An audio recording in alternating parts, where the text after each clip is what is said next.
문재인 대통령이 취임 4주년 특별 연설에서 부동산 정책 때문에 엄중한 심판을 받았다며 정책을 일부 보완하겠다고 밝혔습니다. 1주택자를 대상으로 세 부담이 완화될지 주목됩니다. 문 대통령은 부적격 논란이 불거진 장관 후보자 3명과 관련해서 검증 실패로 생각하지 않는다며 국회 논의를 지켜보고 판단하겠다고 밝혔습니다. 고심을 거듭하고 있는 더불어민주당은 조금 전 의원총회를 열고 당내 의견을 수렴하고 있습니다. 휴일 효과 영향 등으로 국내 신규 확진자가 41일 만에 가장 적은 463명을 기록했습니다. 국내 네 번째 백신이 될 모더나 백신의 허가 절차가 시작된 가운데 오늘부터 만 65세에서 69세까지의 접종 예약도 시작됐습니다. 2살 입양아 학대 의혹과 관련해서 경찰이 양부에 대해 구속영장을 신청했습니다. 양부는 말을 듣지 않는다는 등의 이유로 최근 일주일 동안에만 주먹 등으로 3차례 폭행을 했다고 경찰에 진술했습니다. 이성윤 서울중앙지검장의 김학의 전 차관 불법 출국 금지 외압 행사 의혹과 관련해 검찰 수사심의위원회가 열리고 있습니다. 이 지검장이 심의에 직접 출석한 가운데 기소 여부를 놓고 찬반 공방이 이루어지고 있습니다. 전두환 씨가 고 조비오 신부 명예훼손 혐의와 관련한 2심 재판에 출석하지 않았습니다. 전 씨는 불출석 재판을 요청했지만 법원은 피고인 신분 확인을 위해 반드시 출석해야 한다며 허가하지 않아서 예정된 재판은 열리지 않았습니다. 뉴스큐 잠시 뒤에 뵙겠습니다.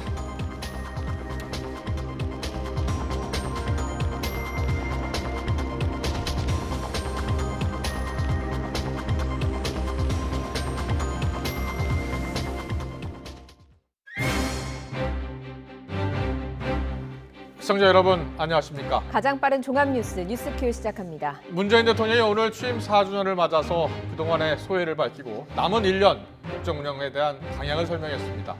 임기 중 가장 아쉬운 점으로 역시 집값 안정의 성과를 이루지 못한 부동산 문제를 꼽았습니다. 그러면서 지난 재보궐선거에서 죽비를 맞고 정신이 번쩍 들었다고 했는데요. 기존의 부동산 정책 기조 아래 필요한 부분은 보완해 나가겠다고 했습니다. 먼저 나연수 기자가 보도합니다.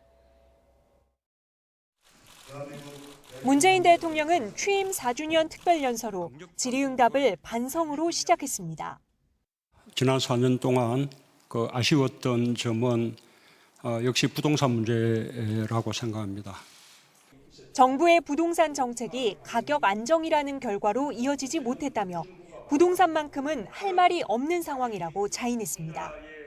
여기에 LH 직원들의 부동산 투기 사태까지 겹쳐 지난 재보궐선거에서 엄중한 심판을 받았다고 평가했습니다.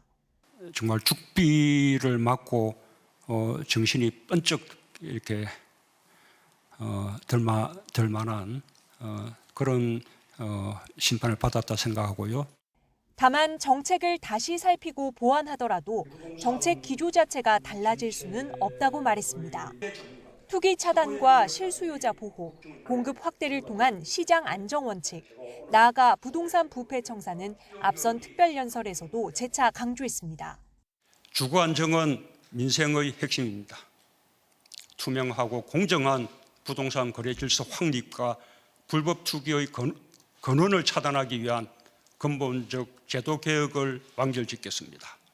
문 대통령은 남은 1년 자세를 가다듬겠다며 당정청 간 긴밀한 협의를 통해 국민이 공감할 수 있는 정책 보완을 이루겠다고 약속했습니다.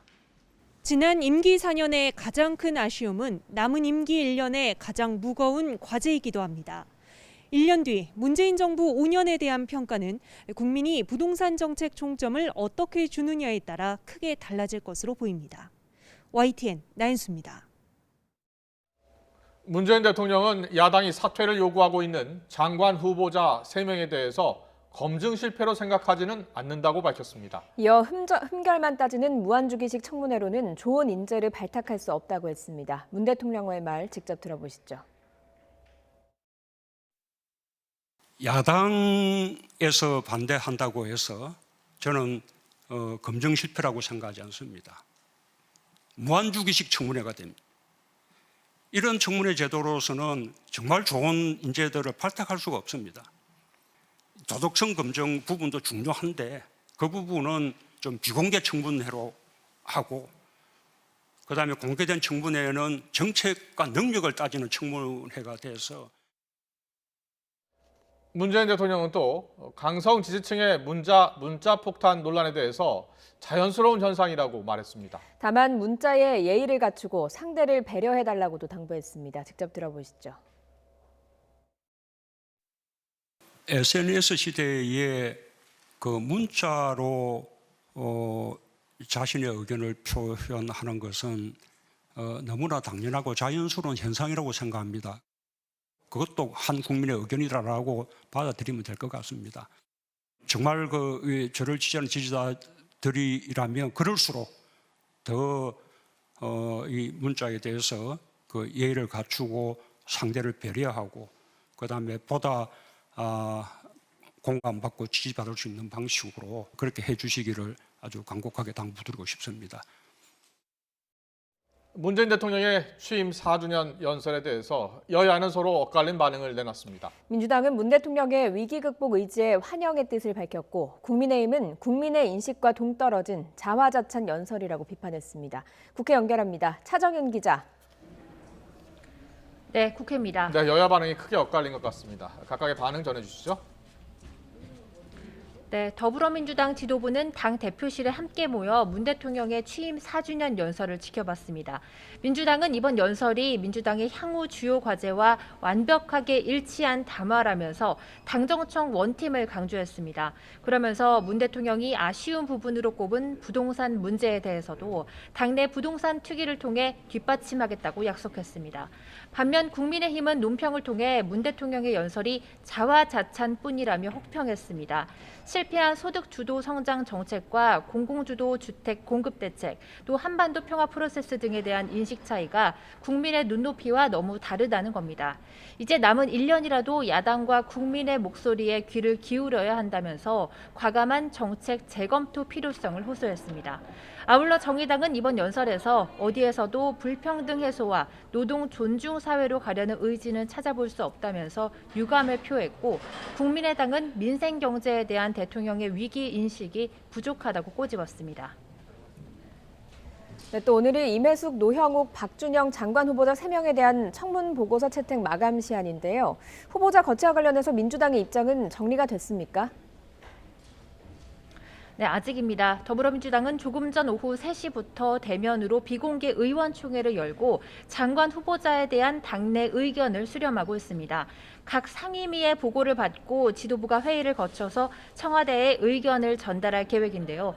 이번 의원총회에서 장관 후보자에 대한 거취 문제를 지도부에 위임할 가능성도 제기되고 있습니다. 앞서 여야는 장관 3명과 국무총리 후보자 청문 절차를 놓고 오늘 오전 수석 회동을 통해 협상을 벌였지만 결국 입장차만 확인하는 데 그쳤습니다. 회동을 마친 뒤 추경호 국민의힘 원내 수석 부대표는 기자들과 만나 장관 후보자 3명은 자진 사퇴나 임명 철회해야 하고 국무총리 후보자 역시 부적격자라는 입장을 전달했다고 밝혔습니다. 한병도 민주당 원내 수석 부대표 역시 총리 인준안 처리를 위해 국회 본회의를 열자고 국민의힘에 제안을 했지만 여러 현안이 얽혀 있는 만큼 함께 논의해야 한다는 답변만 들었다고 설명했습니다. 민주당은 우선 국민의힘에 지속해서 협조 요청을 하면서 국회의장을 통해 본회의 개의 일정을 조율한다는 입장입니다. 네, 대선 주자 관련 소식 알아보겠습니다. 어제 민주당 박용진 의원이 첫 공식 출마 선언을 했는데요. 다른 유력 대선 주자들도 전국을 돌면서 조직 띄우기에 나섰다고요? 네, 그렇습니다. 여권 빅3로 꼽히는 선두 주자들은 조직 다지기에 열중하는 분위기입니다. 지난 주말 광주와 부산을 찍고 돌아온 이낙연 전 더불어민주당 대표는 오늘 오전 싱크테크 연대와 공생 심포지엄에 참석했습니다. 참가자들은 전환시대 해법을 위한 공부 모임이라면서 확대 해석을 경계했지만 향후 대선 공약 개발을 위한 포석이라는 분석입니다. 이재명 경기지사는 모레 발족하는 민주평화광장 광장에 참석합니다. 이해찬계 핵심으로 꼽히던 민주당 중진 조정식 의원이 공동 대표를 맡고 발기인만 만여 명에 달하는 전국 단위 모임입니다. 정세균 전 총리도 내일 오전 정세균계 주축 의원 모임인 광화문 포럼에 참석합니다. 그동안은 정세균계 의원들만 모여왔지만 처음으로 직접 모습을 드러낼 예정인데요. 본격적인 결집세가 드러날 것이라는 전망입니다. 아울러 야권 유력 주자인 윤석열 전 검찰총장도 경제 이슈를 건드리면서 행보를 넓히고 있습니다. 문재인 정부 4주년을 앞두고 한국자영업연구원장을 만나서 문재인 정부의 소득주도 성장을 비판했습니다. 최저임금 인상과 주 52시간의 최대 피해자는 자영업자이고 이 자영업자는 국가의 기본인 두꺼운 중산층을 만드는 핵심이라는 점을 강조한 것으로 알려지면서 중도층의 지지를 염두에 둔 발언이라는 해석입니다. 윤 전 총장은 그동안 외교와 노동, 복지 등 거대 담론을 놓고 이른바 대권 수업을 해오고 있었는데 소득주도 성장론과 같은 현 정부의 핵심 정책에 대해 앞으로도 자신의 입장을 계속해서 밝힐 것으로 예상됩니다. 지금까지 국회에서 YTN 차정은입니다.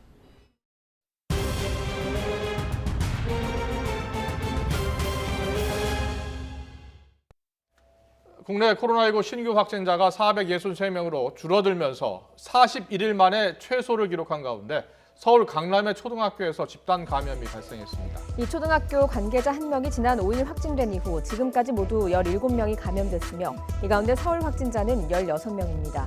역학조사 결과 확진자들이 방과 후 수업, 돌봄 교실 등 장시간 함께 수업하면서 전파된 것으로 파악됐습니다. 충남 부여의 간호학원에서 확진자 5명이 나와서 역학조사가 진행되고 있습니다. 부여구는 배우자가 확진 판정을 받은 간호학원 관계자의 감염 사실이 확인돼 직원과 학생들을 조사한 결과 4명이 추가로 양성 판정을 받았다고 했습니다. 강원도 강릉에서 외국인 노동자 10명이 추가로 확진 판정을 받으면서 누적 확진자는 86명으로 늘어났습니다.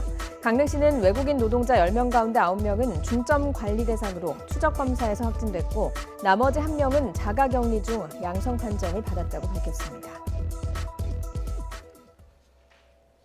아스트라제네카와 화이자, 얀센에 이어서 국내 4번째 백신이 될 모더나 백신의 허가 절차가 시작된 가운데 1차 관문을 넘었습니다. 식약처 검증 자문단은 충분한 예방 효과가 있다며 허가를 권고했습니다. 발표 내용 들어보겠습니다. 백신 2차 투여 후 14일 이후 코로나19로 확진받은 사람은 백신군 11명, 대조군 185명으로 약 94.1%의 예방 효과가 나타났으며 연령이나 기저질환 유무에 관계없이 86% 이상의 예방 효과가 있었습니다. 예측되지 않은 이상 사례는 백신군의 약 8.2%에서 발생했으며 주요 증상은 피로, 두통, 근육통, 주사 부위 통증, 주사 부위 발적 등이었습니다. 고령자에서의 이상 사례 발생 빈도는 성인과 유사한 수준으로 나타났습니다. 네, 고령층에 대한 코로나19 백신 접종이 한창인데요. 오늘부터 만 65세에서 69세도 사전 예약이 시작됐습니다. 어르신들이 온라인 예약에 익숙치 않다 보니 자녀들이 대리 신청도 가능합니다. 예방접종센터에 나가 있는 취재기자 연결해서 알아보겠습니다. 신준명 기자. 네, 서울 노원 구민체육센터에 나와 있습니다. 네, 국민센터인데요. 백신 접종이 지금 진행되고 있는 것 같습니다. 오늘부터 사전 예약 대상도 늘었죠? 네, 그렇습니다. 이곳 예방접종센터를 찾아오시는 분들은 만 75살 이상 어르신들로 지난달 1일부터 예방접종이 시작됐습니다.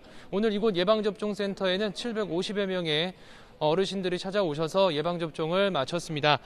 75살 이상 어르신들은 온라인 예약이 어렵고 거동이 불편한 분들이 많아서 지자체가 대상자에게 개별적으로 연락하는 방식으로 예약을 진행하고 있습니다. 이와 달리 오늘부터 사전 예약이 가능한 만 65살부터 69살 어르신들 283만여 명은 비대면 방식으로 직접 예약할 수 있습니다. 코로나19 예방접종 사전 예약 사이트에 접속해서 온라인으로 신청하면 되는데요. 마찬가지로 본인 인증 등의 절차에 익숙하지 않은 어르신들이 많다 보니 자녀 등 대리인들이 대신 예약을 할 수 있습니다. 자녀들이 대리인으로 예약할 경우 대리인의 이름과 인적 정보를 넣고 본인 인증을 한 뒤에 실제로 접종을 받으실 분의 정보를 넣으면 됩니다. 또 주민센터를 방문해서 직원의 도움을 받아 온라인 예약을 진행하는 방법도 가능합니다.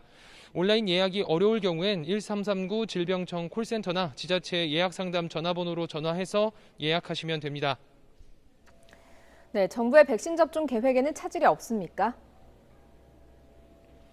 네, 정부는 상반기까지 1,300만 명, 오는 9월까지는 3,600만 명에 대한 1차 접종을 마치겠다는 계획입니다. 이를 통해서 오는 11월까지 집단 면역 체계를 형성하겠다는 건데 하지만 초기 접종률을 높이기 위해서 2차 접종용 비축분을 1차 접종에 앞당겨 사용하면서 일시적인 수급 부족 현상이 발생했고 정부의 접종 속도도 다소 주춤해지고 있습니다.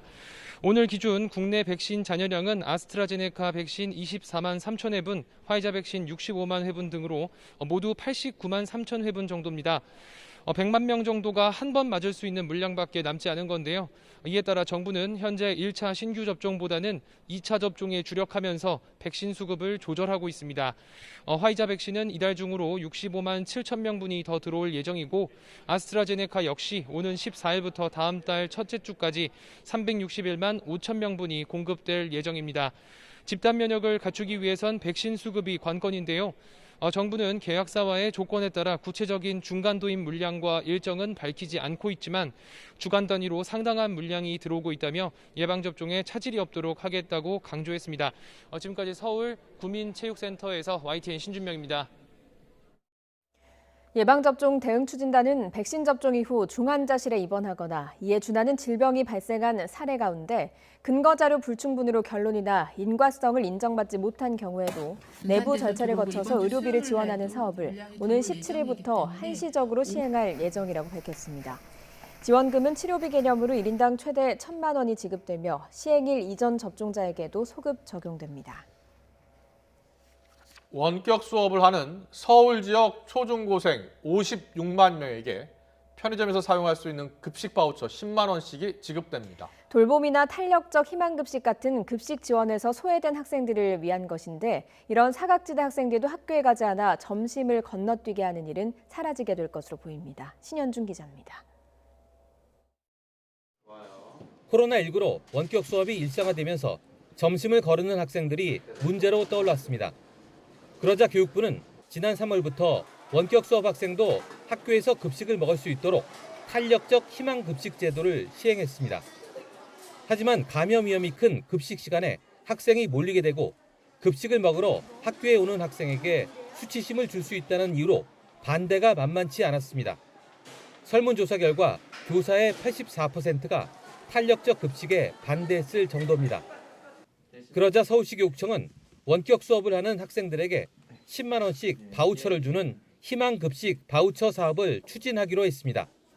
대상은 원격 수업에 참여하는 서울 지역 초중고 학생 56만 명입니다. 기존의 학교급식, 그리고 탄력적 희망급식, 그리고 꿈나무 카드 지원 사업에서도 소외된 일부 사각지대 학생들의 결식 우려를 해소하는 데 큰 역할을 할 것으로 생각합니다. 바우처는 제로페이 모바일 포인트로 지급하는데 6개 브랜드 편의점에서 도시락과 과일, 우유 등을 사 먹을 수 있습니다. 특히 영양을 고려해 도시락은 나트륨이나 열량이 높지 않은 제품으로 한정하고 인스턴트 식품이나 카페인, 탄산음료 등은 사용 대상에서 제외했습니다. 바우처는 오는 20일부터 여름방학이 시작하는 7월 16일까지 사용할 수 있는데 앞으로는 사용처를 선한 영양력 가게나 일반 식당으로까지 확대할 계획입니다. YTN 신현주입니다. 군 당국이 부실급식과 과잉 방역 논란에 따라 종합 대책을 내놓은 뒤 오늘부터 중대급 집단휴가 방안이 시작됐습니다. 아직 본격적인 집단 휴가 모습은 포착되지 않았는데 병사들은 이번 대책에 기대와 함께 우려도 나타났습니다. 이승윤 기자입니다. 부대 내 생활관 단위로 함께 휴가를 떠나고 복귀 후 생활관에서 함께 격리 생활을 하는 집단 휴가제 시행 첫날. 서울역 내 여행 장병 안내소 TMO엔 평소보다 많은 병사들이 휴가를 나왔지만 아직 집단 휴가는 크게 포착되지 않았습니다. 군 관계자는 지난주 금요일 대책이 발표된 만큼 일선 부대에서 실제로 집단 휴가제를 시행하려면 일주일 정도 걸릴 것으로 내다봤습니다.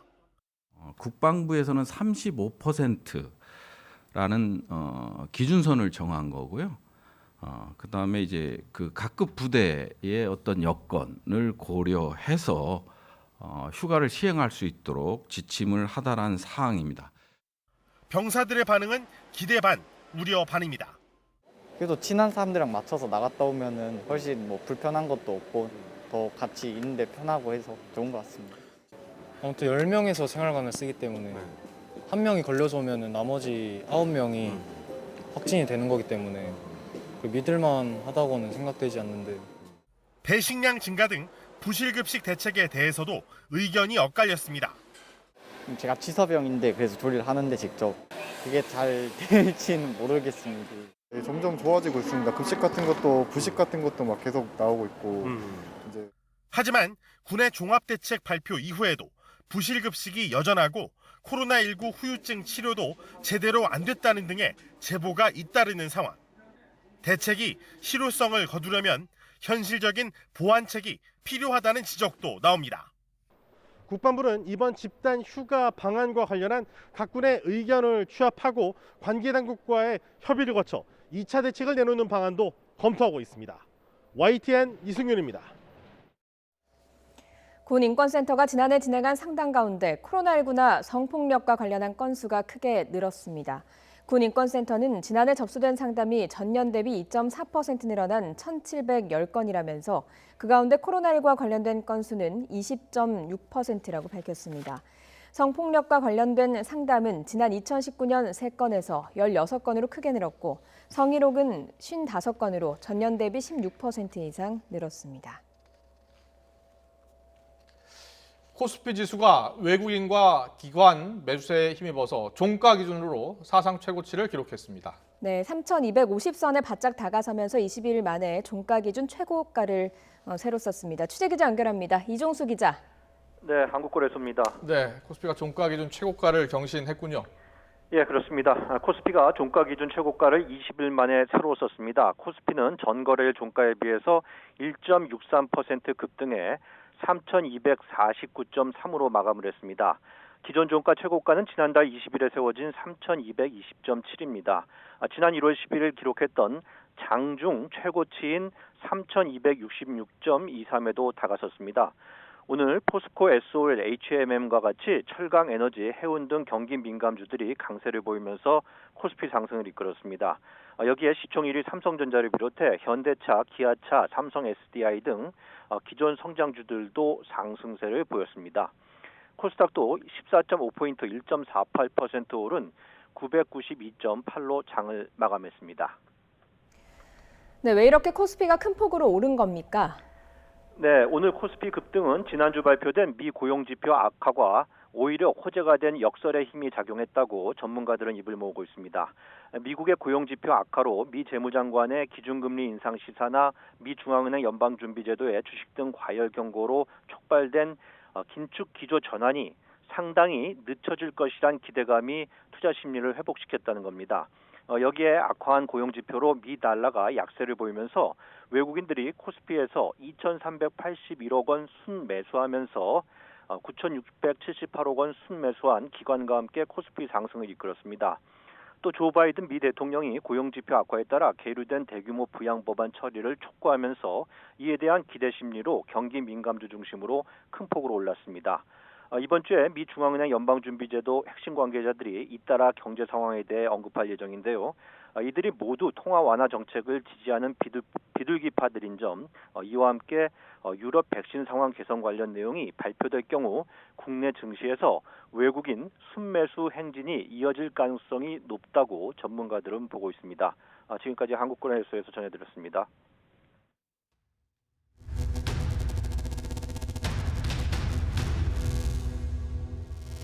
이제 저는 당으로 돌아가야 할 때가 되었다고 생각합니다. 미국 트럼프 대통령까지 가세한 지난 지방선거에서 국민 80%가 속았던 비정평화 지선을 저 혼자 감내하기는 참으로 힘들었습니다. 황 대표는 지난 공천의 책임자고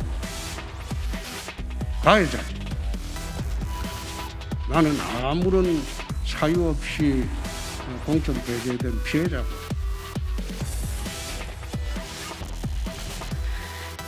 안녕하세요, 알비입니다. 제가 돌아왔습니다.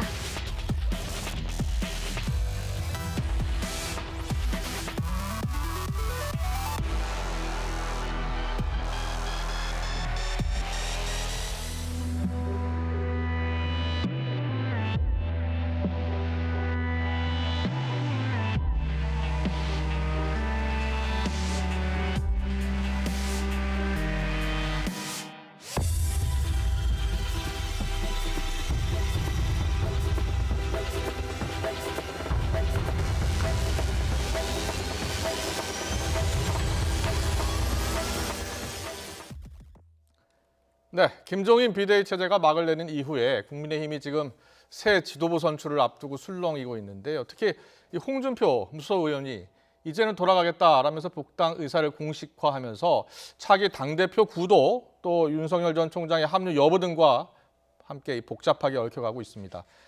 그런데 홍준표 의원에게 소금도 오래되면 곰팡이가 난다 이렇게 직격탄을 날린 초선 의원이 있습니다. 최근 당대표 출마 의사를 밝힌 국민의힘 김웅 의원과 자세한 이야기 나눠보겠습니다. 의원님 안녕하십니까? 예, 안녕하십니까? 네, 반갑습니다. 빛나는 성파 김웅입니다. 예. 다음 달 치러지는 당대표 전당대회 출마 의사를 공식적으로 밝혔습니다. 먼저 초선 의원으로서 당대표에 도전하는 이유, 그 이유부터 좀 들어볼까요? 예, 저희 국민의힘이 지금 가장 필요한 것은 바로 변화입니다. 변화를 하기 위해서는 바로 새로운 인물이 이 당을 맡아야 한다고 생각합니다. 네. 그래야 정말로 외연도 넓어질 수 있고 그리고 우리가 대선에서 승리할 수 있다고 생각합니다. 그렇군요. 새로운 인물이 당을 이끌어야 한다. 그러니까 인적 쇄신을 굉장히 강조한 겁니다. 당의 정책이나 방향은 그럼 어떻게 바뀌어야 된다고 보십니까? 일단 저희 당은 노동과 복지, 환경 중심으로 바뀌어야 되는 거고요.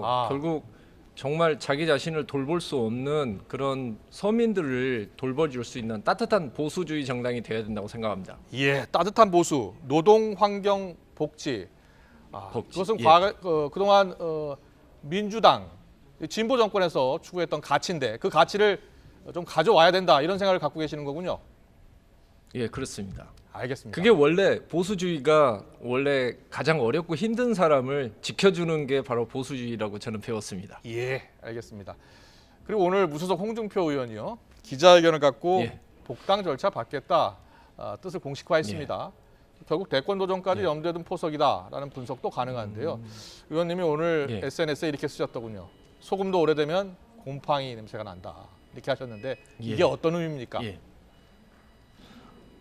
다들 아시겠지만 지금 시절이 얼마나 많이 바뀌었습니까? 그리고 지금 20대, 30대 청년들이 겪고 있는 그런 고통과 현실에서의 그 어려움은 과거의 정치로서는 이제 풀 수가 없습니다. 물론 홍준표 전 그 대표께서 새로운 역할을 한번 자임하고 계셨지만 아무리 그 소금이라고 하더라도 시간이 오래되면은 그게 곰팡이가 쓸지 않겠습니까? 마찬가지로 홍준표 대표님은 제가 보기에는 너무 정치 예전부터 오래 하신 것 같습니다. 그래서 이제는 좀 쉬셔도 될 것 같습니다. 예. 그런데 당내에서는 또 적극적으로 다시 복당을 시켜야 한다는 의견도 적지 않은 것 같아요. 예, 맞습니다. 네. 어차피 저희 당은 생각이에요? 어차피 저희 당은 그 다양한 의견이 서로 공존하는 것이고요. 이걸 통해서 홍준표 의원이 뭐 복당을 하든 안 하든 시대가 변했다는 것을 똑똑하게 보여드리는 게 그것도 중요하다고 생각하고 있습니다. 그렇군요. 초선 의원들 모임 있었다고 들었는데 초선 의원 차원에서 단체 행동도 혹시 나올 수 있는 겁니까? 그거는 좀 단체 행동까지 하는 것은 좀 예의가 아닌 것 같고요. 이런 여러 가지 경로를 통해서 저희의 뜻을 충분히 밝히고 저희 당원들이 가지고 있는 우려를 전달하면 그 홍준표 전 의원께서도 그 뜻을 충분히 이해하시지 않으실까 그렇게 생각하고 있습니다. 그 뜻을 이해하고 돌아오지 않으실 거라고 생각하는 건 아니죠? 들어오시더라도 저는 예. 늘 그 이야기를 했습니다. 변하면 언제든지 우리는 환영한다고. 예. 그러니까 우리 당의 변화, 시대의 변화, 그리고 청년과 소외된 계층에 대한 그런 애정으로 예. 좀 본인을 외연을 넓히시면 누가 그분을 뭐 반대하겠습니까? 예. 그런데 홍준표 대표는 좀 언짢은 것 같아요. 일찍 핀 꽃은 일찍 진다는 것을 알아라. 그러니까 사실 당대표 나오지 말라라는 뜻으로 좀 경계감을 계속 드러내고 있어요. 여기에 대해서는 어떻게 생각하세요? 일단은 뭐 홍준표 전 대표가 경계를 할 만큼 초선들의 바람과 그리고 변화에 대한 요구가 거세다고 할 수 있죠. 근데 그런 변화가 과연 그 오래되신 분들이 서로 모여서 이야기하는 걸로 막을 수 있을까요? 저는 못 막는다고 생각합니다. 근데 일부 여론조사를 보니까 홍준표 의원의 복당을 찬성하는 여론이 좀 더 많은 것 같아요. 특히 국민의힘 내에서는요. 국민의힘 지지층 내에서는요. 거기에 대해서는 어떻게 보세요? 왜 그렇다고 생각하세요? 일단은 뭐 지금 사실은 저희 당이 약간은 그 보궐선거 이후에 예전의 모습으로 이렇게 좀 돌아가면서 예전에 그 약간 복고풍으로 지금 돌아가고 있지 않나 뭐 이런 생각을 하고 있습니다. 여론조사 비율이 높고 안 높고를 떠나서 전략적으로 우리 당이 어느 쪽으로 진행해야 되는가, 어느 방향으로 가야 되는가에 따라서 움직여야 되는 것이지, 만약에 그렇다면 예전에 뭐 문재인 대통령이 그렇게 지지율 높았을 때 그럼 저희 당은 거기에 대해서 박수만 쳐줘야 되는 건 아니지 않습니까? 아무리 지지율이 높아도 잘못된 부분에 대해서는 지적을 하는 것이 바로 올바른 정당 정치라고 생각합니다. 알겠습니다. 국민의힘 당권 주자로 뭐 최근 일부 여론조사에서 선호도 2위도 나오셨고요. 다크호스가 됐다. 다크호스는 초선이다라는 이야기도 나오고 있고. 그리고 송파가 지역구인데 불출마 선언도 하셨어요. 대단한 각오로 임하시는 겁니까? 일단 저희 당에서 지금 가장 중요한 것은 변화이고 그리고 청년들에 대해서 약속을 지키는 모습이라고 생각합니다. 저 같은 경우에 그 초선이 당대표를 하는 것은 결국은 커리어 쌓기 아니냐 뭐 이런 이야기가 꽤 많이 나오고 있는 것 같은데 정말로 제가 사심 없이 당대표 역할을 하고 정치에서는 정말 그 뒤에 조언자 역할로 머물겠다 그런 각오를 보여드리기 위해서는 자기 희생이 필요하다고 생각합니다. 제가 정치적으로 가장 큰 자산은 우리 송파갑 지역구이기 때문에 그걸 내려놓는 모습을 보여야 우리 당의 변화된 모습 그리고 청년들에게 약속을 지키는 모습을 국민들한테 납득을 시켜드릴 수 있다고 생각합니다. 그렇군요. 알겠습니다. 좋은 결과 기대하겠고요. 몇 가지 질문 한두 개 더 드려보겠습니다. 김종인 전 비대위원장 얼마 전에 면담하셨잖아요. 그런데 김웅 의원에 대해서 좀 얌전해 보인다, 좀 세게 붙어라, 뭐 이런 훈수를 받으셨다고 들었습니다. 구체적으로 누구랑 세게 붙으라는 말입니까? 아니 뭐 다른 당권 주자들입니다. 다른 당대표 주자들에 비해서 그런 다른 훌륭한 분들이 많은데 왜 김웅 네가 나왔느냐, 그거를 국민들에게 명확하게 밝혀라. 상대방의 문제점에 대해서는 세게 물고 늘어지라 뭐 이런 이야기를 하신 것 같습니다. 그래서 앞으로 뭐 그 과정에서 여러 선배님들 좀 불편하게 해드리겠습니다. 알겠습니다. 마지막으로요. 김웅 의원이 지금 검사 출신이시잖아요. 그리고 윤석열 전 총장도 영입하겠다라고 공언하셨는데 실제로 무슨 보관이 좀 있습니까? 저는 뭐 다른 것보다도 윤석열 총장에 대해서 가장 잘 알고 있으니까요. 그분이 어떤 것으로 움직이는지를 알 수 있습니다. 윤석열 총장은 대의 명분으로 움직이는 사람이거든요. 근데 결국은 우리 당에 들어오고 싶더라도 우리 당이 과거 예전에 그 뭐 도로한국당이 되면 대의 명분이 없습니다. 들어올. 그렇기 때문에 새로운 얼굴로 바뀌고 우리 당이 정말로 노동자와 서민을 위한 정당이 되면 들어오지 말라고 해도 반드시 들어오실 겁니다. 네, 알겠습니다. 네, 당대표 출마 의사를 밝힌 국민의힘 김웅 의원과 함께 이야기 나눠봤습니다. 오늘 말씀 잘 들었습니다. 고맙습니다. 감사합니다.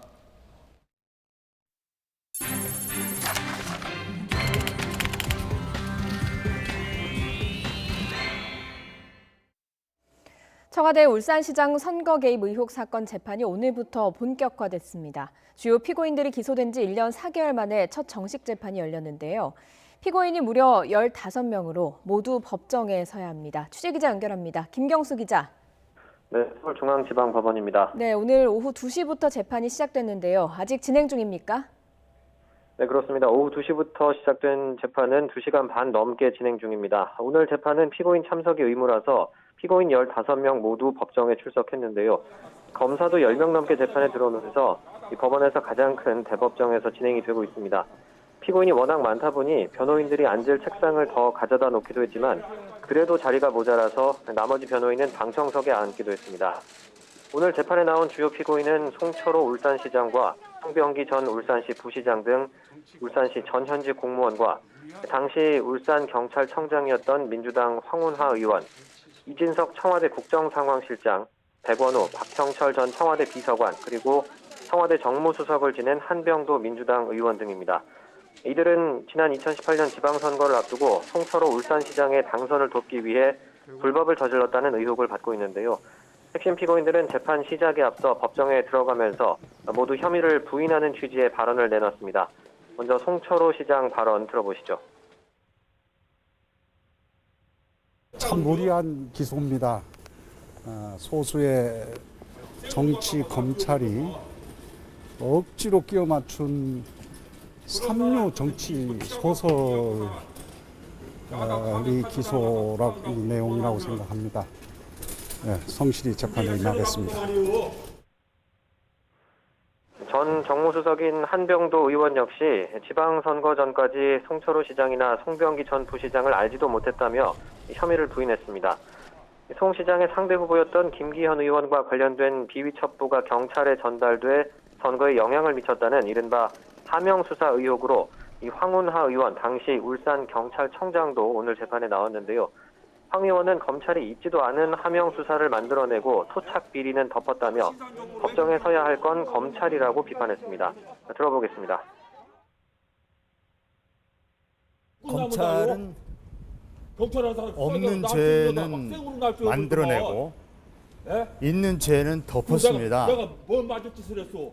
사람을 때려도 이유가 있어야 할 아니오. 법정에 서야 할 사람은 제가 아니고 검찰입니다. 검찰이 얼마나 잘못된 수사, 잘못된 기소를 통해서 검찰권을 남용했는지 하나하나 입증해 나갈 것입니다. 오늘 법정에서는 검찰이 공소 사실을 설명하고 피고인 측이 이에 대한 입장을 밝히는 순서로 재판이 진행됩니다.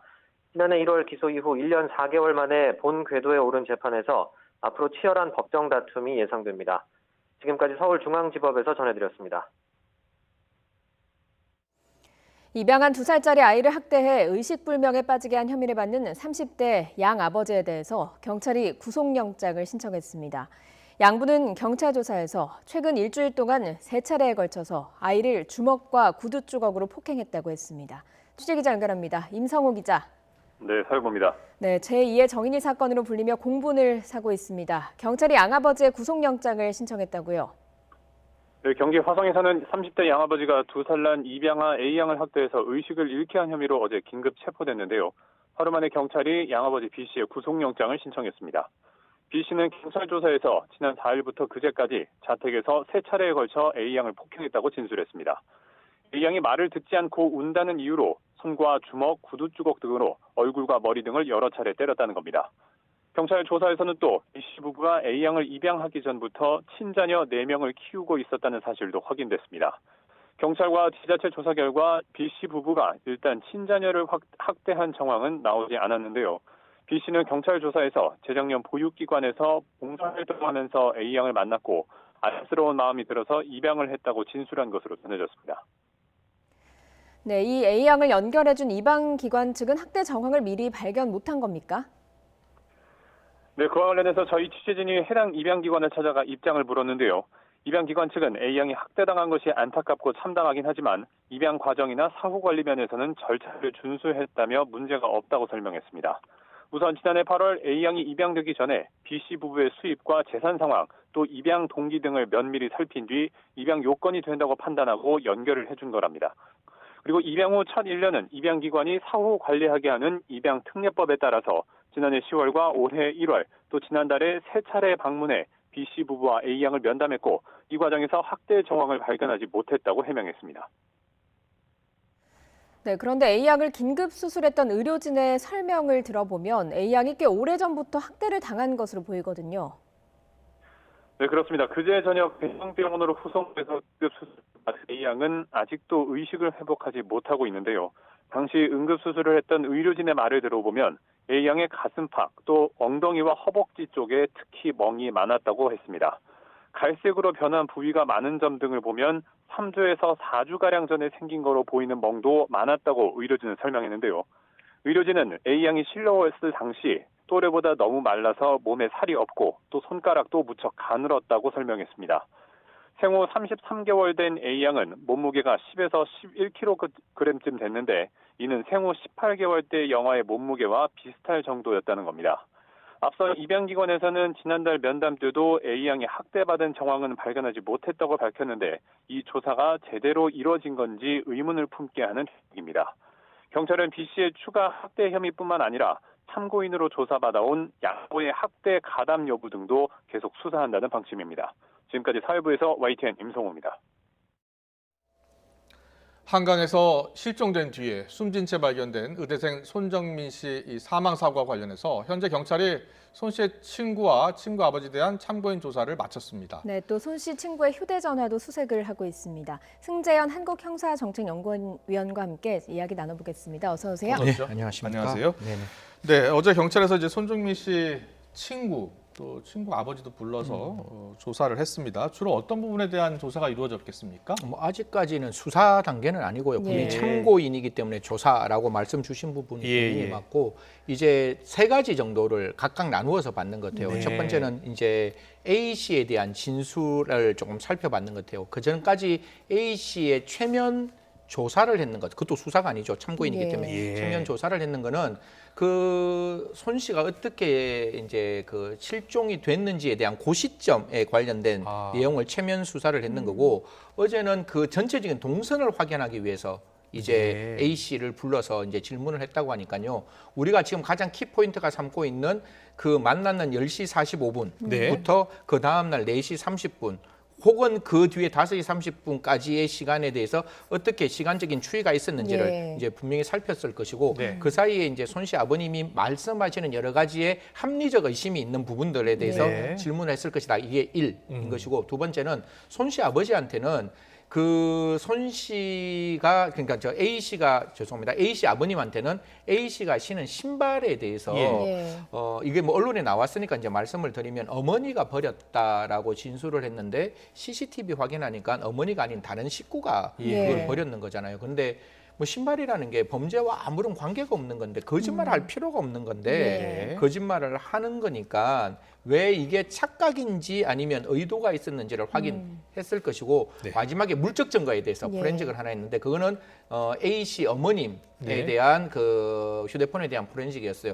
3시 30분에 전화를 했다 그러잖아요. A 씨가 A 씨 어머니와. 그럼 그건 추정이잖아요. 근데 그게 뭐 특정 기종에 따라서는 녹음도 되었을 수 있을 것이고 우리는 한 번 전화했다고 생각하는데 여러 번 전화했을 수도 있을 것이고 통화 기록들이 남아 있을 것이니까 그 안에 거를 들여다보면 도대체 어떤 이야기를 했는지 3시 30분 그 시간이 중요한 시간이잖아요. 그래서 그런 것들을 다 열어놓고 지금 아마 여러 가지를 조사했을 것이다 이렇게 말씀드리겠습니다. 알겠습니다. 그리고 그 친구의 휴대전화가 지금 없어진 상태잖아요. 여기에 대한 의문도 상당히 많았거든요. 이걸 지금 수색하고 있는데 이걸 찾으면 좀 실마리가 되겠습니까? 그건 저도 잘 모르겠어요. 이게 아버님의 시각은 저는 아버님은 충분히 그럴 수 있다고 봐요. 손 씨 아버님은 왜 이 휴대폰이라는 게 지금 A 씨가 가지고 있어야 되는데 분명히 그 우리가 알고 있는 3시 30분에 이렇게 전화를 했다고 하고 이게 잤다면 이게 바뀔 수 있는 확률은 거의 없는 거잖아요. 분명히 자다가 이렇게 머리맡에 놓았던가 아니면 주머니에 넣었던가 그러면 이 휴대폰 즉 그 A 씨의 휴대폰이 A 씨에게 남아 있어야 되는데 그 A 씨의 휴대폰이 아니라 손 씨의 휴대폰이 있으니 이게 어떤 일인지 그러면 손 씨 아버님의 입장에서는 저 조심스러운데 A 씨가 어떤 의도를 가지고 이거를 뭐 숨기거나 버렸지 않았을까라는 생각은 하는데요. 사실 뭐 우리가 지금 증거로 찾을 수 있는 거는 여러 가지 CCTV라든가 차량의 블랙박스라든가 그다음에 손 씨의 휴대폰을 다 포렌식했고 그중에 6그룹의 7명에 대한 진술을 다 받았기 때문에 만약에 그 아이폰이 발견되지 않는다 할지라도 정황 증거로서 충분히 증거는 지금 채정되어 있지 않느냐라는 네. 이야기도 같이 함께 드리겠습니다. 알겠습니다. 그리고 이 일이 있기 직전에 둘이 찍은 영상이 지금 이제 공개가 된 거죠. 네네. 네, 그 안에 영상을 보면 뭐 골든건이라는 언급도 있었고 또 절을 하는 모습도 나왔다 그래요. 저희들이 이제 언론에서 전체 그걸 보지는 못했을 네, 거잖아요. 네. 경찰은 그 전체를 봤을 건데 네. 저도 제일 처음에 생각했을 때 이렇게 넙죽 절하는 모습이 있대요. 네, 그러니까 손 씨 앞에 A가 절을 하면 A가 뭔가 잘못한 게 있으니까 넙죽 절을 하는 거 아니냐. 그래서 골든건이 뭐냐라고 여러 가지 어떤 방면들의 이야기들이 많이 나왔는데 오늘 경찰이 밝힌 것은 네. 그 내용 전체적인 비디오 안에 이제 가수들의 이야기가 들어왔고 예. 취미 활동의 이야기가 아. 처음부터 끝까지 나오는 거기 때문에 네네. 거기 나오는 것도 어떤 힙합 가수의 이름이 아니냐라고 나오는데요. 한번 이 부분도 사실 조금만 더 들여다보고 나중에 뭐 이게 사건이 될지 사고가 될지에 따라서 조금 더 살펴봐야 되는 대목은 분명히 있다 이렇게 말씀드리겠습니다. 예. 그리고 뭐 현재 증인 진술과 관련해서 경찰이 특이점이 없다, 대부분 비슷하다 이렇게 이야기를 했거든요. 이건 또 어떻게 좀 풀이를 할 수 있는 겁니까? 이런 부분도 지금 기록만 보면 예. 제가 정말 물 만난 고기같이 말씀을 드릴 예. 수가 있는데 진술의 일관성은 저는 두 가지라고 생각해요. 정말로 그냥 A 씨와 손 씨가 그냥 재밌게 놀고 이야기하고 젊은 친구들끼리 저녁에 뭐 스트레스를 풀 수 있는 시간이라고 일괄적으로 이야기를 할 수도 있는 것이고 그 의미 있다 뭐 이렇게 우리가 판단할 수 있는 중요한 유의미한 어떤 진술이 있다라고 이야기하는 것은 분명히 손 씨가 어떠한 행동을 했는지에 대한 일관된 진술은 있는 것 같아요. 예. 그렇기 때문에 그런 부분이 만약에 이게 사건과 관계되는 이야기면 경찰은 절대로 할 수 없을 것이고 이건 피의 사실이 될 수가 있으니까 예. 그게 아니라면 나중에 지금 한 15일 정도 이제 곧 오늘 10일이니까 한 5일 정도만 예. 있으면 종합 부검 보고서가 나올 것 같아요. 네. 그 보고서가 사건인지 사고인지를 확인해 줄 수 있다면 그 경우에 따라서 만약에 사고라면 지금의 일관된 진술이 무엇인지는 경찰이 좀 밝힐 수 있지 않을까. 예. 그래서 이게 정말로 두 사람의 즐거운 시간에 대한 일관적인 진술인지 아니면 손 씨가 특정하는 모습에 대한 일관된 진술인지는 좀 저희들이 조금 기다려봐야 되지 않을까라고 생각합니다. 이번 국가수 부검 결과에서 꼭 밝혀져야 할 사안이 어떤 게 있죠? 원인이죠. 예. 그러니까 사망의 원인, 어차피 부검은 세 가지로 하는 건데요. 네. 누군지, 언제 죽었는지, 어떻게 죽었는지인데 예. 가장 중요한 게 만약에 지금 익사냐 익사가 아니냐. 익사라 할지라도 사건과 사고의 가능성은 열려 있지만 익사가 아니라 그 한강공원에서 사망을 하고 그리고 난 다음에 만약에 한강으로 갔다면 분명 한강으로 빠뜨리는 거는 사체 은닉, 사체 유기로 네. 이건 100% 범죄가 될 수 있는 것이고 그러니까 한강공원 내에서 사망했다면 그건 분명히 외인사의 역할이 나오는 거기 때문에 만약에 공원 내에서 사망하고 허파 안에 전혀 그러한 어떤 익사 흔적이 발견되지 않는다면 예. 그거는 뭐 지금 당장 피의 사실로 바꾸어야 되는데 국가수에서는 제일 처음에 저는 허파에 대한 부검을 했을 거라고 예. 생각하고 국가수가 우리한테 말은 하지 않지만 예. 사망의 원인 정도는 경찰과의 관계에서는 어느 정도 소통은 있지 않았을까라는 생각합니다. 예. 알겠습니다. 그리고 좀 들려오지 않았으면 하는 소식이 또다시 들려왔습니다. 예. 2살 입양아 학대 사건. 지금 뭐 의식불명으로 병원으로 들어왔는데 아버지가 긴급 체포됐고 네네. 구속영장까지 신청이 네. 됐거든요. 좀 폭행 정도가 상당했다고 볼 수 있는 거죠. 뭐 저는 이 사건 딱 보고 그러니까 그 의사된 입장에서 이거는 분명한 아동 학대라는 게 명확하게 보였는 것 같아요. 예. 지금 아까 우리 저 레포터에서 나왔지만 뭐 사실 킬로그램 수도 굉장히 낮았을 뿐만 아니라 상처의 멍의 상흔이라는 게 그냥 오늘 낳는 상흔인지 아니면 뭐 2주나 3주 된 상흔인지 상흔의 그 멍의 정도에 따라가 다 다른 것이고 그 아이의 입장에서는 외부에서 받던 상처가 아니라 뭐 좀 말씀드리기 죄송한데 이렇게 흔들어서 낳는 상처일 수가 있거든요. 네. 그러면 굉장히 적극적으로 아이를 이렇게 흔들었다라는 모습이기 때문에 의사된 입장에서는 이거는 뭐 누가 보더라도 100% 아동 학대라고 보일 수 있는 정황이 있었다. 그래서 긴급 체포했고 예. 그래서 바로 구속영장 청구했다 이렇게 말씀드립니다. 네, 구속영장이 이제 청구됐고 발부가 될 가능성이 지금 큰 상황이잖아요. 네네. 발부가 된다면 구체적으로 어떤 또 추가 수사가 이어지겠습니까? 세 가지를 살펴야 예. 되겠죠.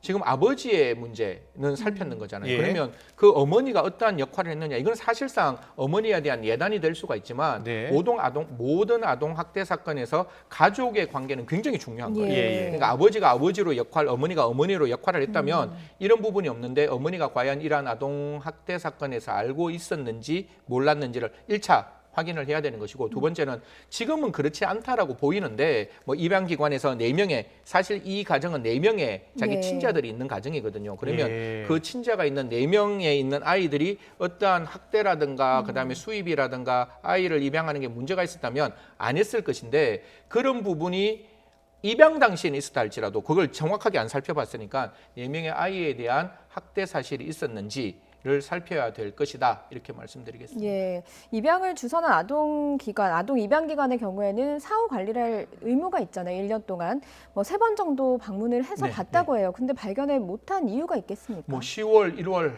4월 이렇게 예. 방문을 했다는데, 이건 두 가지로 저희들이 봐야 될 것 같아요. 외관에서 그냥 묻고 대답하는 걸로 거쳤다면 모를 수가 있는데, 조금 더 모르겠습니다. 이게 뭐 제가 그분들이 정말 헌신하고 열정적으로 하시는데 뭐 바깥에 있는 제가 뭐 이걸 못했다 이렇게 지적하는 것도 좀 불편하지만 그럼에도 불구하고 그 아이와 조금 더 적극적인 어떤 그 라포를 형성하고 아이의 어떤 그 외관상의 그 문제를 조금 살폈다면, 이게 때렸는 날짜가 5월 4일, 5월 6일, 5월 8일이래요. 예. 그 사이가 5월 5일 어린이날이 끼어 그랬군요. 있는 거잖아요. 예. 그러니까 되게 저는 마음이 그게 되게 불편하고, 분명히 의사 입장에서는 2주, 3주, 4주 전에 명도 있었다라고 이야기한다면 예. 아동 폭행과 학대는 한 번이 아니라는 것은 명확하거든요. 예. 그럼 그 전부터 지속적으로 있었다면 조금만 더 이 기관이 조금 살폈으면 하는 아쉬움은 분명히 있다, 이런 말씀. 제도 개선 좀 이루어져야 될 부분이 좀 많을 것 같은데 어떻게 보세요? 뭐 지금 정인이 사건 때문에 저희들 제도 개선 많이 하고 있는데 예. 결국 제도의 문제가 아니라, 저는 제도가 바뀌는 게 아니라 사람이 변해야 된다고 생각합니다. 예. 그러니까 여기에 지금 관여되고 있는 여러 사람들이 최선의 노력을 하고 있지만 우리가 조금 더 변해야 된다. 그래서 예. 특히 입양 가정에 갔을 때에는 예. 그냥 말로 하는 게 아니라 아이의 신체 상태를 조금 더 면밀하게, 그리고 치밀하게, 그리고 그러한 어떤 그 이야기들을 치열하게 같이 좀 이야기를 했으면 좋겠다, 예. 이런 말씀드리겠습니다. 네, 맞습니다.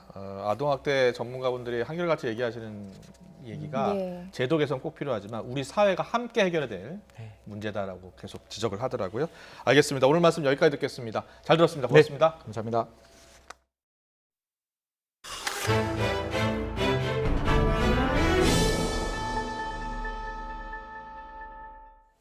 오늘 오전 10시 20분쯤 서울 상암동에서 SUV 차량과 부딪힌 오토바이 운전자가 숨졌습니다. 서울 마포경찰서는 황색 신호에 직진하다가 적신호에 진입한 오토바이와 부딪혀 숨지게 한 혐의로 30대 승용차 운전자 A씨를 입건해서 조사하고 있다고 밝혔습니다.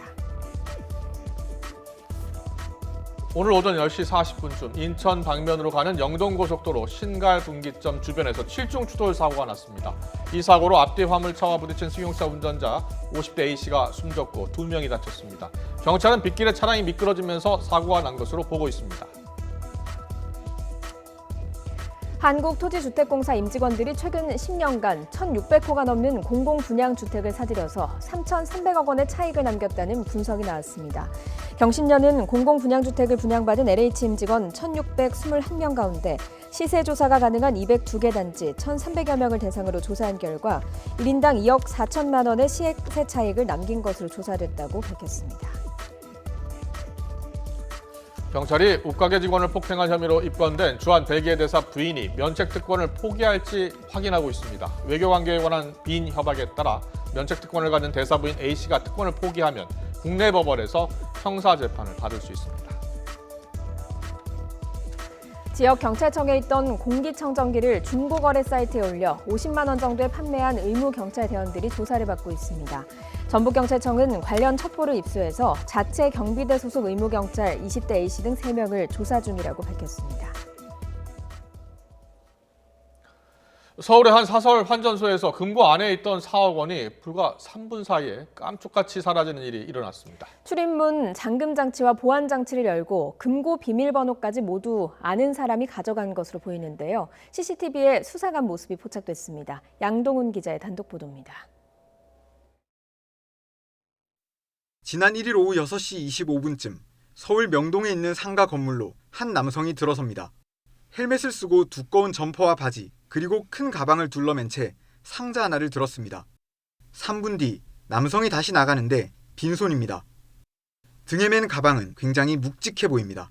그런데 이튿날 오전 이 건물 내 사설 환전소에서 금고에 넣어둔 현금 4억 3천만 원이 사라졌다는 신고가 경찰에 접수됐습니다. 평상시에 보이지 않던 박스가 놓여져 있었다. 세입을 위해. 그래서 이제 확인해 보니까 현금 한 4억 3천 정도 사라진 거. 환전소 출입문에는 비밀번호를 입력하는 잠금 장치 외에 사설 경비업체에서 설치한 보안 장치도 있었는데 경보는 전혀 울리지 않았습니다. 이걸 모두 열었을 뿐 아니라 금고까지 손쉽게 연 것으로 추정됩니다. 출입 기록을 살펴봤습니다. 환전소 직원이 퇴근하면서 보안 장치 잠금 설정을 한 시각은 오후 6시 20분. 그런데 5분 뒤 누군가에 의해 이게 해제됐다가 3분 뒤 다시 잠금으로 바뀌었습니다. 영상 속 남성이 건물에 들어왔다 나간 시간대와 일치합니다. 사건이 일어난 환전소 건물입니다. 다른 업체들도 입주해 있어 누구나 통행이 자유로운 곳인데요. 건물 곳곳에 설치된 CCTV에 유력 용의자의 행적이 고스란히 담겼습니다. 환전소 입구 쪽 CCTV에는 헬멧을 쓴 남성이 환전소 문을 열고 들어가는 모습이 포착된 것으로 전해졌습니다. 거기 근무하는 사람들부터 시작해서 뭐 다 지금 전반적으로 다 수사하고 있어요. 그걸 다 지금 특정을 해가지고 누구라고 지금 이런 단계는 없어요. 이런 용의자. 경찰은 CCTV 속 남성의 신분을 확인하면서 행적을 쫓고 있습니다. 이와 함께 다른 사람과 공모했을 가능성도 염두에 두고 환전소 직원들과 건물 관리 관계자들을 상대로도 조사를 벌이고 있습니다. YTN 양동훈입니다.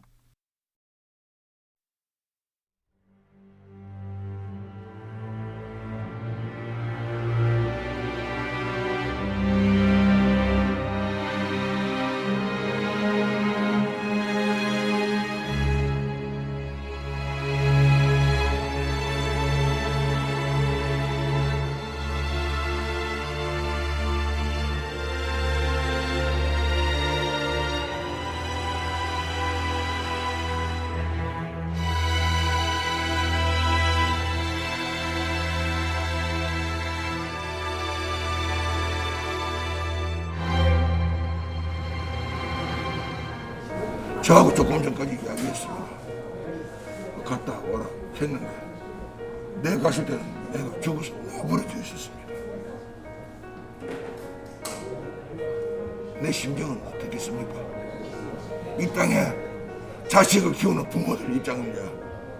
조금 전까지 나하고 같이 웃고 장난치고 이야기한 아들이 불과 1, 2분 사이에 가니까 죽어갖고 내버려져 있습니다.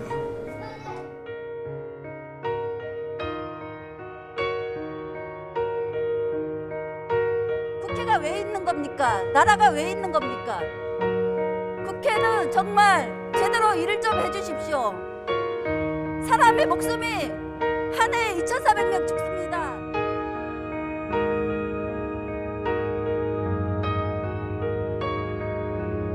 김갑식 가자.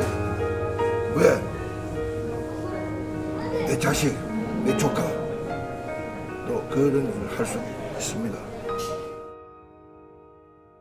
선호야, 아빠 절대로 용서하지 말고 가라.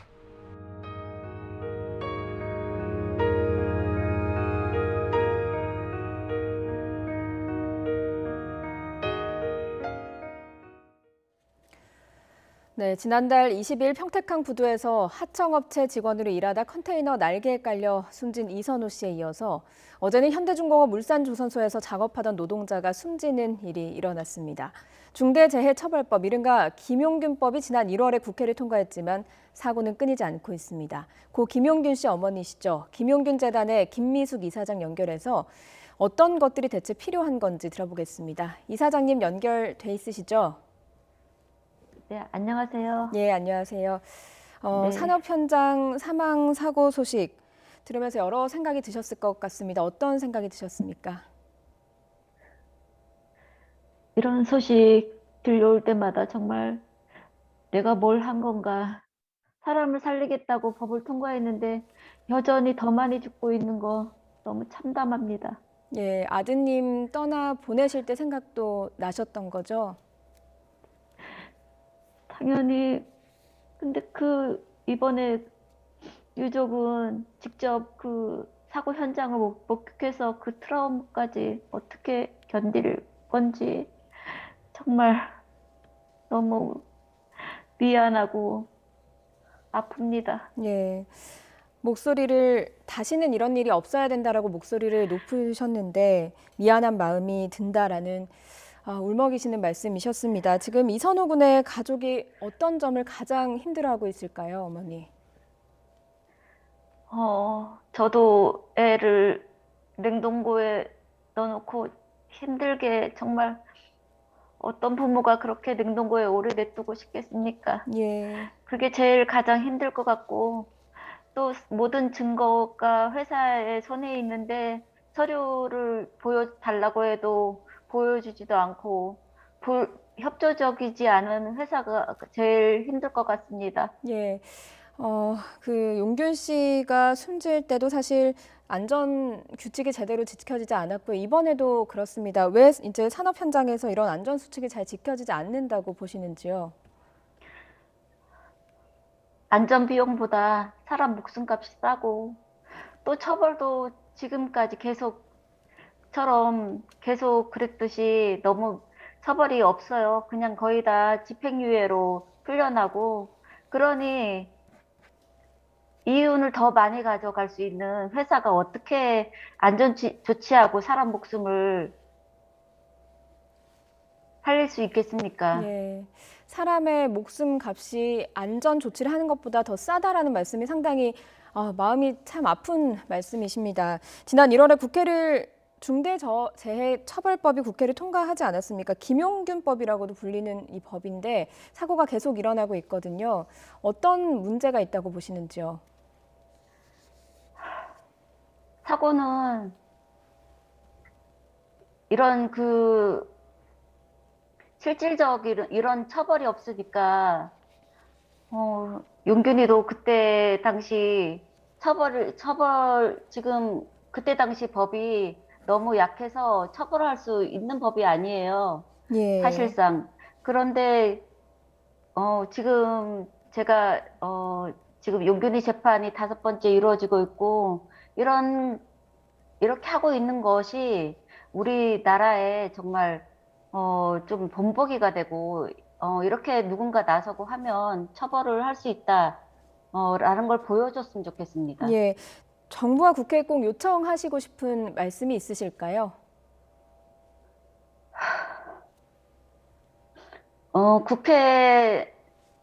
국회는 제가 법사위 그 전체 회의 때 지켜봤는데 정말 법 통과하는 과정이 정말 참담했습니다.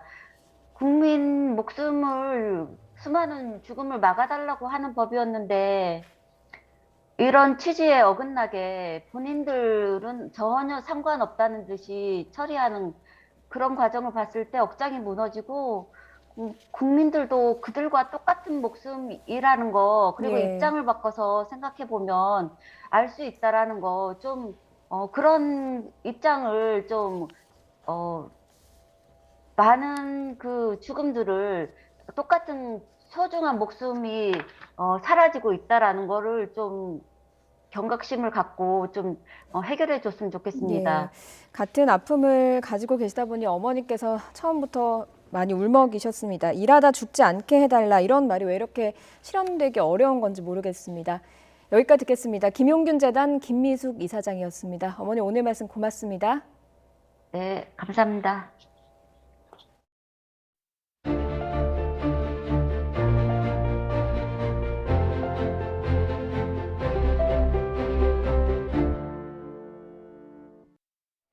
광화문 광장 공사 현장에서 조선시대의 육조거리 흔적이 대거 발굴됐습니다.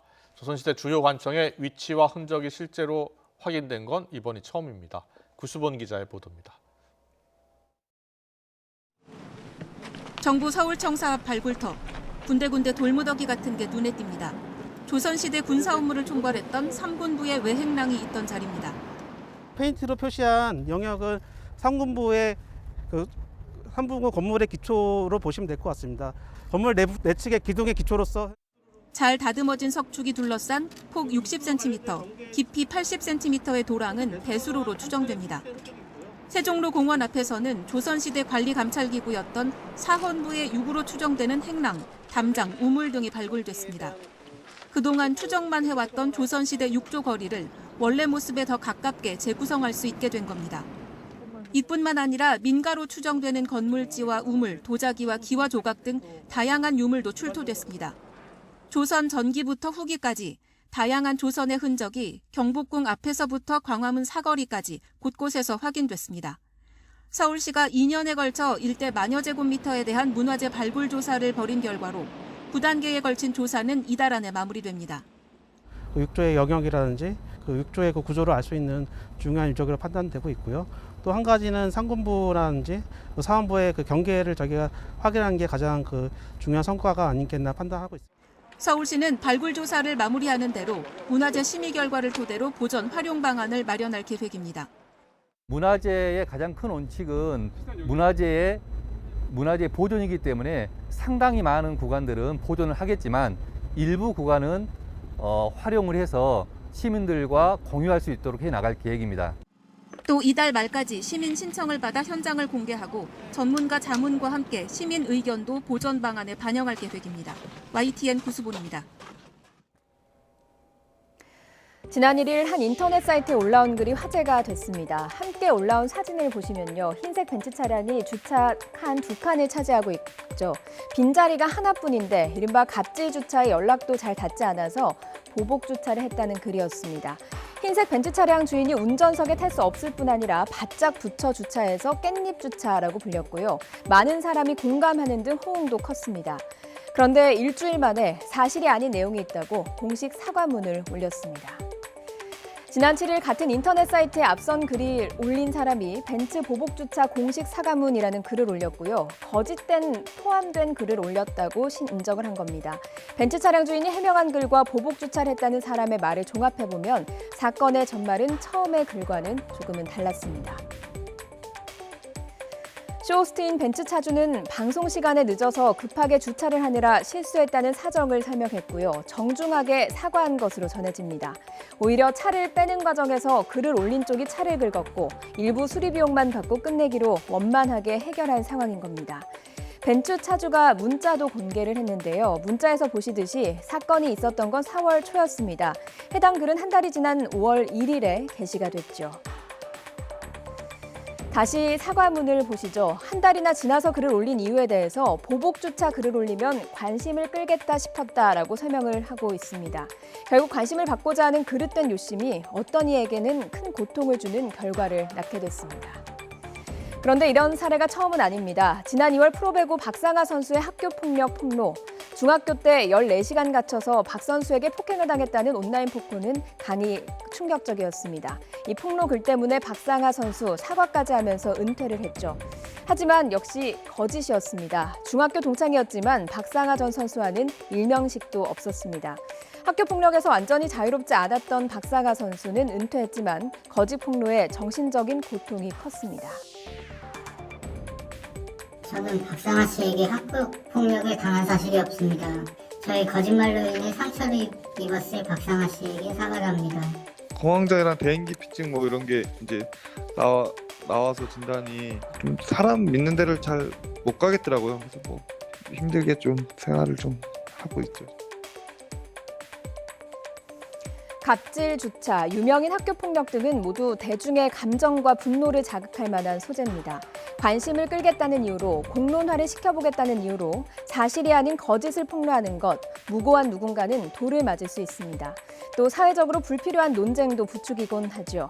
엄한 처벌도 필요하겠지만 폭로에 대한 진실 여부가 가려질 때까지 사안을 좀 더 깊게 보고 기다리는 대중의 안목도 필요한 때로 보입니다.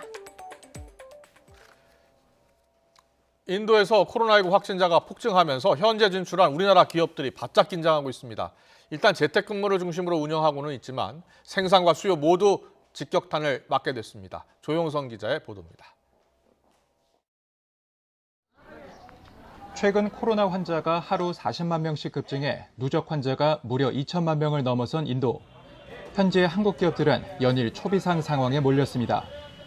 스마트폰과 가전공장을 가동하고 있는 삼성전자는 재택근무로 전환하고 임직원 5만 명을 위한 백신 접종 비용과 의료 물품을 보냈습니다.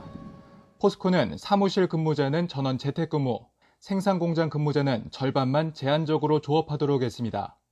첸나이 공장의 주말 특근을 멈춘 현대차는 주재원 가족들을 특별기편으로 귀국시켰고 LG전자는 생산 계획을 축소 운영하고 있습니다.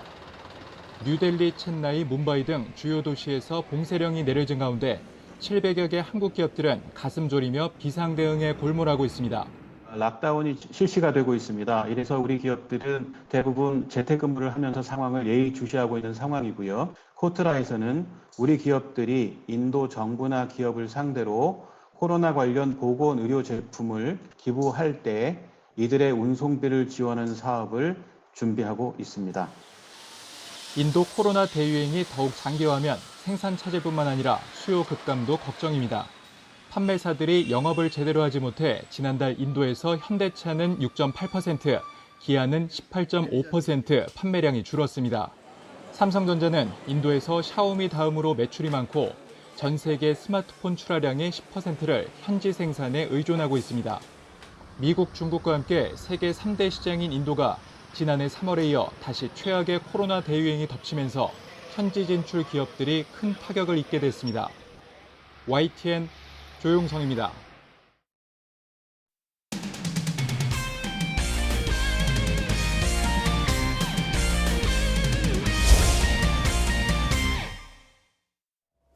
일본 내 심각한 코로나19 상황에도 도쿄올림픽 조직위원회는 최종 리허설에 들어갔습니다. 개막까지 2달여 남은 가운데 올림픽 개최 중지 여론이 여전히 높지만 일본 정부 IOC는 강행에 안간 힘을 쓰고 있습니다. 조성호 기자입니다. 도쿄올림픽 주경기장에서 무관중으로 열린 육상 테스트 대회입니다. 올림픽 개막에 대비해 코로나 방역 등을 점검하는 최종 예행 연습 성격의 행사입니다. 참가자 420명 가운데 외국 선수는 미국의 육상 스타 게이틀린을 포함해 9명뿐입니다. 선수들은 매일 코로나 진단 검사를 받고 철저히 통제된 동선으로만 다녔습니다. I felt beyond safe. I've been tested every day, either saliva or nasal swab every morning. The bubble has been very successful. 지난달부터 10여 종목이 열렸는데 코로나19 확진 사례는 아직 없습니다. 일본 정부와 IOC는 이런 점을 들어 예정대로 개최하는 데 문제 없다고 강조합니다. 하지만 일본 여론은 여전히 차갑습니다. 국제 청원 사이트에 올라온 올림픽 중지 요구 서명 운동에는 닷새 만에 30여만 명이 동참했습니다. 올림픽을 지원할 의료진을 모으는 것도 쉽지 않습니다. というのは今医療従事者はもう疲れ切っていると。だからこの上そのオリンピックの協力はなかなか難しい状況の中でそういう自分たちの気持ちを代弁してくれたということで。 백혈병을 딛고 올림픽 출전권을 따낸 수영 스타 이케 리카코는 국가대표를 사퇴했으면 좋겠다는 팬들의 SNS 메시지를 받기도 했습니다. 호주 출신 존 코츠 IOC 부위원장 겸 조정위원장은 이런 여론의 걱정을 드러냈습니다. That is a concern, and I think there's a correlation between the numbers who are concerned about their safety with the numbers who've been vaccinated in Japan. 다만 백신이 없는 걸 전제로 올림픽을 준비해왔다며 취소나 연기 가능성은 일축했습니다. 일본 정부와 IOC 의지대로 올림픽이 열리더라도 일본 국민에게 환영받는 축제가 되는 건 사실상 불가능해 보입니다. YTN 조성호입니다. 최악의 미세먼지가 닥친 지난 주말 그라운드에도 진기한 장면이 속출했습니다. 프로야구 명장면 서봉국 기자가 정리했습니다. 선두 삼성의 극적으로 승부를 뒤집은 9회 말 마지막 수비. 롯데 안방만이면 놀랍게도 2대5였습니다. 김준태 등 포수 엔트리 2명이 모두 교체돼 마스크를 쓸 선수가 없었기 때문입니다. 포수가 이제 엔트리상 없는 롯데인데 김원주 클로즈의 공을 누가 받을까 곰곰이 생각하고 있었는데 이대호 선수가 등장을 했습니다. 포수 이대호 듬직한데요. 네. 우려와 달리 이대호는 원바운드 공까지 능숙하게 처리했고 2001년에 데뷔한 노장 홈런 타자의 첫 포수 출전은 팀 승리로 마무리됐습니다. 더블헤드 2차전 석점을 뒤지던 8회 LG의 역전 기회. 선관위 좋기로 유명한 홍창기가 정우람의 낮은 공에 그대로 삼진아웃됩니다. 들어왔습니다. 루킹 삼진. 오늘 경기 가장 큰 아웃카운트가 만들어집니다. 이례적으로 배트까지 패대기 치며 판정에 강하게 항의하는 홍창기. 최근 들쭉날쭉한 볼 판정 논란을 의식했는지 주심은 퇴장 명령 없이 홍창기를 바라만 봤고 경기는 결국 한 점 차 패배로 끝났습니다. 13년 만에 내려진 5월 황사경고. 기준치 20배의 미세먼지는 야구장마저 삼켜버렸습니다. 미세먼지로 프로야구 정규 시즌 경기가 취소된 것은 관련 규정이 도입된 2018 시즌 이후 3년 만으로 하루 4경기 취소는 이번이 처음입니다. 취소된 경기는 일요일 더블헤더로 열렸고 프로야구 역사상 최초로 하루 9게임을 치르는 강행군이 펼쳐졌습니다. YTN 서봉국입니다.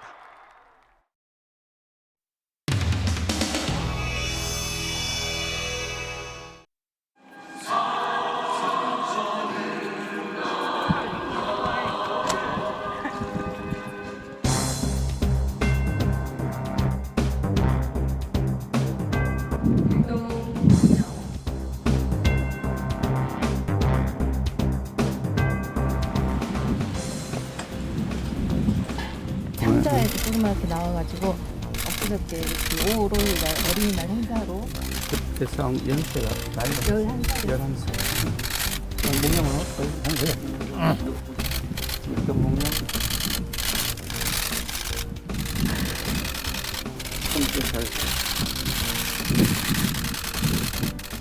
전남 8점!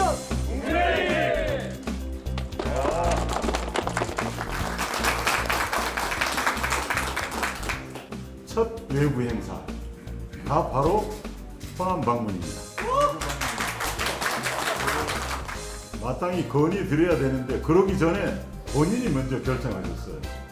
얼마나 우리 당이 진정으로 호남을 향해서 또 전남 도당 당원 동지 여러분들을 뵙고 싶어 하는가 하는 것이 진심으로 보여지는 바로 그런 대목이다 이런 생각이 듭니다.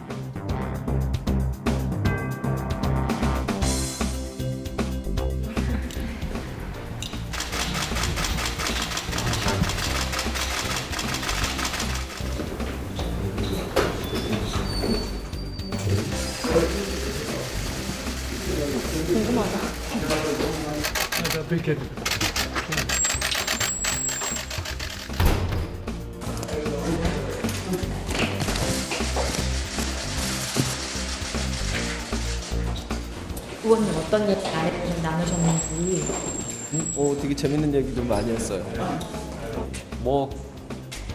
그 당이 변화를 반드시 해야 되고 당의 변화를 하는 것은 새로운 인물이 당대표가 되는 것보다 더 효율적인 건 없다. 그러니까 세게 붙어라.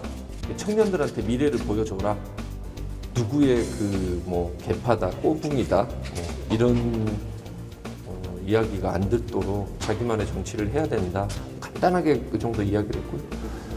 많은 부분에 있었을 때 저하고 진짜 생각이 많이 일치한다는 걸 느꼈어요.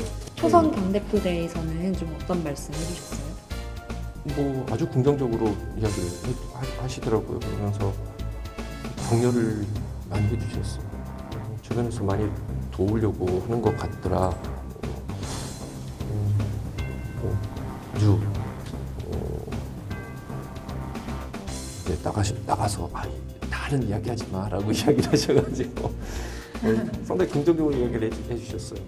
당대표 되시면은 당으로 이제 모신다는 말씀도 하셨잖아요. 혹시 그런 이야기를 오늘 하셨어요? 그런 얘기까지는 안 했는데 그냥 그 이야기는 했었어요. 제가 당대표 되면 저도 계속 도와주실 거죠. 그랬더니 아이고 많이 도와줘야지. 근데 개인적으로는 꼭 도와주겠다라고 이야기를 하셨어요.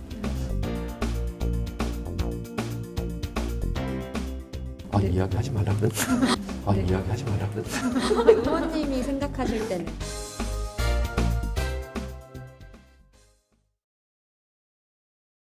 빗줄기가 점점 가늘어지면서 지금은 비가 대부분 소강 상태를 보이고 있습니다. 전북과 영남 일부 지역으로만 산발적으로 약하게 비가 내리고 있는데요. 하지만 밤부터 다시 비구름대가 발달하면서 빗줄기가 점차 굵어지겠고 돌풍과 벼락을 동반하며 요란하게 내리겠습니다. 비는 내일 새벽에 충청 북부와 경북 북부부터 그치기 시작해서 아침에는 대부분 그치겠습니다. 비의 양은 충청 남부와 전북 북부, 경북 남부에 10에서 40mm, 다른 지역은 5에서 20mm가 되겠습니다. 내일 낮에는 대체로 맑은 하늘이 드러나겠습니다. 다만 제주도는 내일도 계속해서 비가 내리겠고 순간적으로 초속 20m 안팎의 돌풍이 몰아치겠습니다. 피해가 우려되는 만큼 대비 철저히 해주시기 바랍니다. 내일 아침 기온 오늘과 비슷하겠습니다. 서울 11도, 대전 12도, 광주 15도, 부산 14도로 예상됩니다. 낮 기온은 오늘보다 5도에서 11도가량 높아지겠고 수도권과 영서지방은 초여름처럼 덥겠습니다. 서울 26도, 춘천 27도, 대전 23도, 대구 21도로 예상됩니다. 모레는 남부지방에 또다시 비가 내릴 전망입니다. 날씨 정보였습니다. 네, 이어서 저녁 종합 뉴스 이브닝 뉴스가 방송됩니다. 시청해주신 여러분 고맙습니다.